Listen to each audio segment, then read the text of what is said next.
To Moving Forward, sponsored by MPW Mocklink TV and Mocklink Internet, online at mpw.org. Each weekday morning, our local talk segment brings you the people who are helping move our community forward. Let's start the show.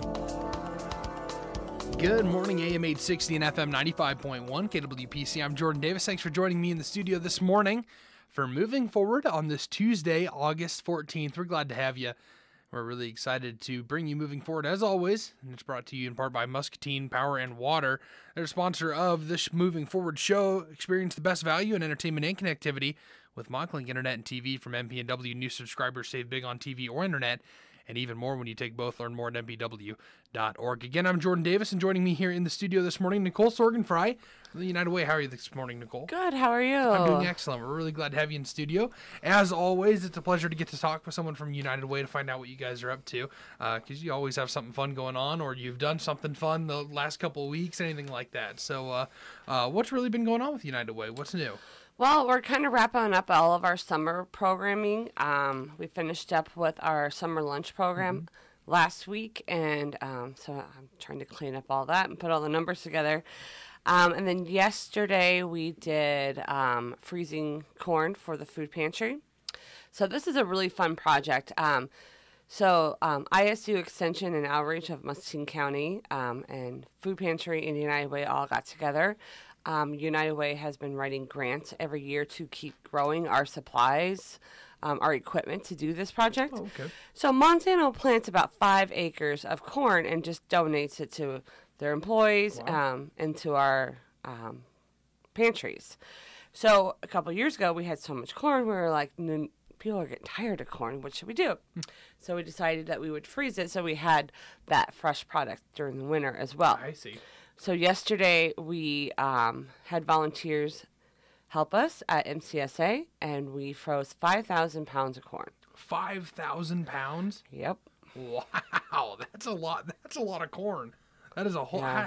How many freezers did you fill with corn? Did you package it away in like what's that freezer thing where you can like the vacuum seal? Yeah, like we had a Carlovac system, Cool. and it was 2,000 pounds of food. 2,000. Well, sorry. still 2,000.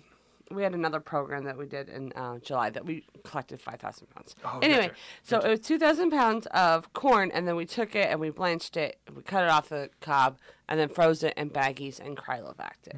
Wow, that's a lot. That's a lot of corn. So we have freezers at MCSA right now that are freezing it solid, and then we'll combine it all to one freezer. So that is a really good project that we do. We have an opportunity to do this project again in 2 weeks, so we are going to count how many bags that we did and to see that if we can do that. Gotcha. So another fun thing that we're doing, we are the middleman for the community giving gardens. So what that is we have community garden space in Muscatine County, and then we also we promote folks to plant an extra row and donate their produce to the food pantry to give to those who are in need. So we are also working on trying to do an enabling garden. This is where anybody with a disability can garden. They can wheel their wheelchair up and just help pull weeds and dig in the dirt. And it's a really great therapy session. So Dave Cooney and I have been researching this, and we went and visited a garden in Altoona, Iowa, where they had master gardeners do this as a project, and it was amazing. So we are doing a Harvest Fest on September 5th, which is a Wednesday from 5 to 7 at our community garden space on Solomon Road, which is just outside of Muscatine. So we are making it a little bit of a German fest. We will have information about what we are looking at doing.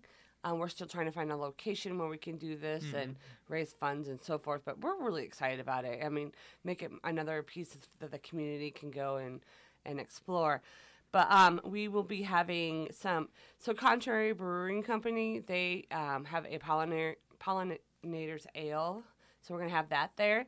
That has some of the kids' first honey in it. And then we will have brats and sides and so forth. And then we also are going to do a sangria with Arden Creek's wine. And then we'll have some non-alcoholic drinks as well. So we're going to be doing raffle tickets for some prizes.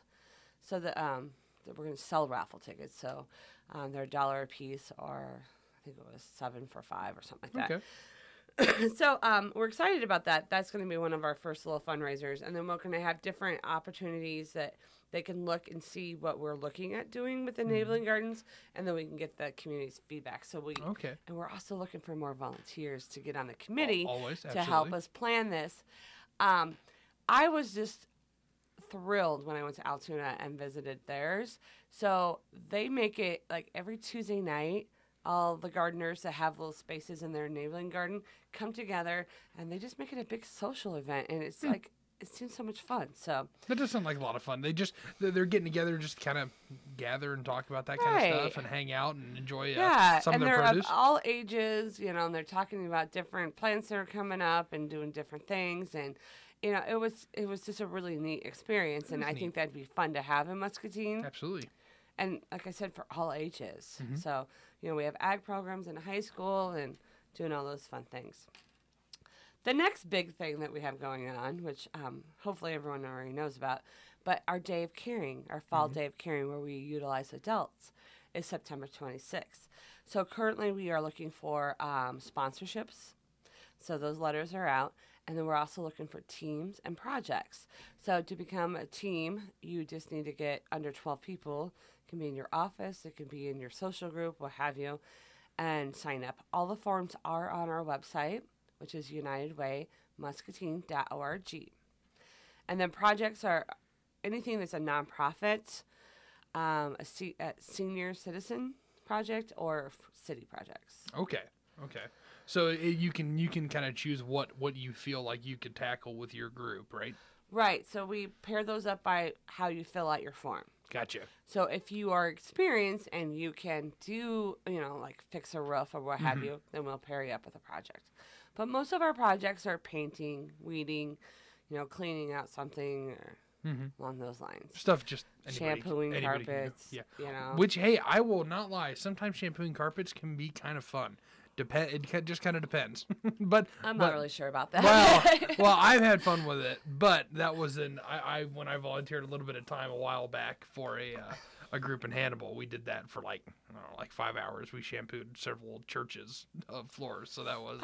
Okay. So a couple of our nonprofits every year will do a shampooing of the carpets. They have volunteers, so we'll do that.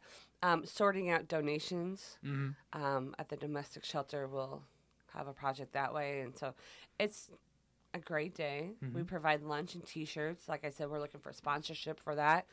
Get your name on the back and of the shirt. And you always see someone wearing a Day of Caring shirt. So we're still working on what color the shirts are going to be and what the design is going to be. But we have a meeting this afternoon, so hopefully we have that hatched out. Excellent. So that is our big thing in September. And then we are also looking at doing a coat drive in September. Okay. So last year, because we're getting close, it's gonna be cold before we know it. We were really short on coats last year, so I found a project that another United Way does. It's called the 9/11 Project. So on September 11th, which is an anniversary of a really bad day that has happened in our states here, they collect coats, and that's a service project that they can do to give back to the community. So we're still in the really green phase for that. So hopefully by the end of this week, I have that all out. So we'll need locations for that, for the coats to drop off. And then on Day of Caring, we'll have a team help sort those and hang them out at Community Action. So we'll partner with them again. Last year we were short on coats, and it was kind of, a tough time, when you see a family, either the kid outgrew his coat or he has misplaced it, so. Which happens. Or they just flat out don't have the funds to buy a coat. So we're looking at good used or new coats. I was just about to ask, can it be used coats? Yes. I'll tell you what, it would surprise you if you go and you look in your closet now and you think, well, hey, I haven't worn this coat in years. I do it every year. It's just hanging out in the closet. Why not take it in? That's the perfect use for all those old coats that are just hanging up that you think you'll never wear again. Yeah, and I have two boys, so every year they outgrow something. So every year I go through my coats, wash them up. We're also looking for a group of whoever to help us with our used coats to wash them and dry them so that we can utilize them and get them into good shape. So if you have a church group or card group or you yourself just wants to do that, let me know at United Way, and I'd be more than happy to get that organized with you. Excellent. Because I'm not very good at laundry. And I'm sure going through that's a lot of coats to go through too when you guys. We hope it's a lot of coats. This is our first year doing it, so all right. We are really excited. Years ago they used to do the coat drive, and then they kind of got away from it because there was some bug problems going around the community, and some of the coats weren't very nice. So we decided to redo this, and so we'll be asking, different businesses and churches and to see if they'll hold a coat drive in their office that week of 9/11. So excellent. That's a really cool thing because coats are a big deal in the winter. Just to even get them, even if it's just a matter of going from home to school and then back again. Some kids walk. Some kids they don't get the opportunity. They don't get the option to ride back and forth. Sometimes they got to walk. So having a coat's a big deal in the winter. Well, and we want the kids to go outside for recess, so Absolutely. we want to keep that going. So they're getting fresh air and some really good playing time, so they can go back in and focus on learning. So they need a coat for that too. And Iowa's up and down. We might have a mild winter, we might have a really harsh winter, but we want to make sure that everyone is well. And plus, since we're right here on the river, it never ceased to surprise me when I lived in Hannibal, and I feel like it's almost the exact same here. When you live right on the river, the weather changes during the winter from day to day. Like it could be 20 degrees and blistery and snowing, and then you have a 50-degree day the next day. It fluctuates by 40 40 degrees. It's insane. Insane. Yeah, and it seems like it's only right here on the river that it does that. But I think it'll be important that we get that you guys get a big crowd out for that coat drive, because that'll be a good thing. We're excited about it. I really hope it works out. So we have a couple things coming up in October, so I'll just touch base on those with you.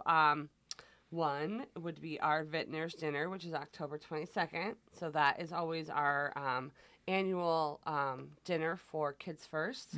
So you can come and learn about what the Kids First Fund really does.